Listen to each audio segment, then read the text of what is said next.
Hello my brilliant student, welcome back to my channel again. This is the part 2 class 9th motion chapter. Part 1 I have already uploaded.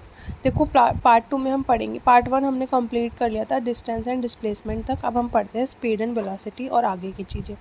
सबसे पहला आता है speed और velocity. Speed और velocity में फ़र्क क्या होता है देखो. स्पीड ऑफ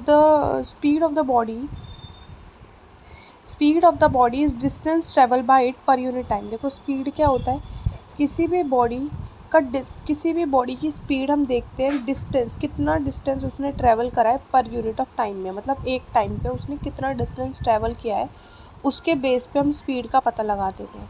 बट अगर वेलोसिटी की बात की जाए तो सेम ऐसा ही होता है, बट डायरेक्शन इसमें ऐड हो जाती है. अब अगर इसके अंदर डायरेक्शन ऐड हो गई तो ये वेक्टर क्वांटिटी के अंदर माना जाएगा, और इसके अंदर डायरेक्शन ऐड नहीं है स्पीड के अंदर तो ये स्केलर क्वांटिटी के अंदर है. It can not be zero, क्योंकि कुछ ना कुछ तो स्पीड रहती ही है. ऐसा तो है नहीं कि स्पीड नहीं रहती, कुछ ना कुछ तो स्पीड रहेगी. तो it can not be zero, but velocity हम ज़ीरो कह सकते हैं. नेक्स्ट देखते हैं.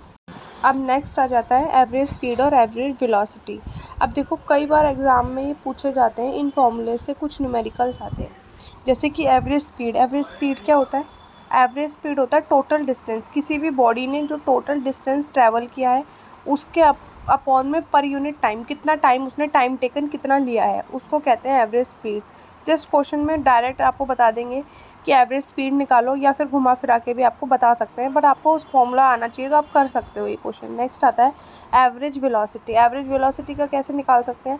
इनिशियल वेलोसिटी मतलब स्टार्टिंग कहाँ से की है, और फाइनल और इनिशियल को दोनों को प्लस करके डिवाइड कर देंगे हम 2 से, वो हमारा निकल जाएगा average velocity. Yes. Next is uniform motion और non uniform motion. Uniform motion होता है कि बॉडी में स्ट्रेट लाइन, मतलब कोई भी स्ट्रेट लाइन की मूवमेंट हो रही है.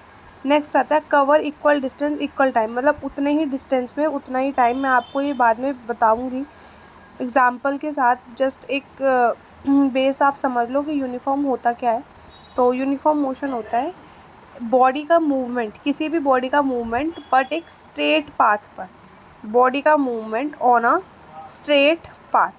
ठीक है, इस तरीके से. नेक्स्ट आता है नॉन यूनिफॉर्म में होता है कि स्ट्रेट लाइन नहीं होता, वेरिएबल होता है, मतलब फ्लक्चुएट करता रहता है. नेक्स्ट आता है यूनिफॉर्म मोशन में सेकंड पॉइंट है cover equal distance in equal time. Equal distance cover करता है इक्वल टाइम में.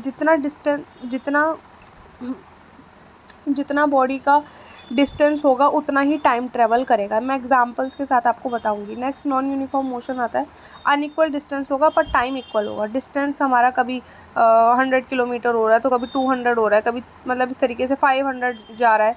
तो इस तरीके से डिस्टेंस हमारा डिफरेंट है बट टाइम हमारा सेम रहेगा. It is a similar actual speed. ये एक सिमिलर है, एक्चुअल स्पीड हमें बताता है, ये डिफरेंट एक्चुअल स्पीड है. नेक्स्ट आता है डिस्टेंस जो होता है वो लाइन ग्राफ पे, मतलब जो जैसे अगर इसका ग्राफ बनाओगे तो ये स्ट्रेट लाइन का बनेगा. और सेम उसी तरीके से अगर हम नॉन यूनिफॉर्म का देखें तो जो ग्राफ बनेगा वो फ्लक्चुएट बनेगा. ज़ीरो एक्सेलरेशन होता है और नॉन ज़ीरो एक्सेलरेशन होता है. अब नेक्स्ट देखते हैं इनके एग्जाम्पल्स.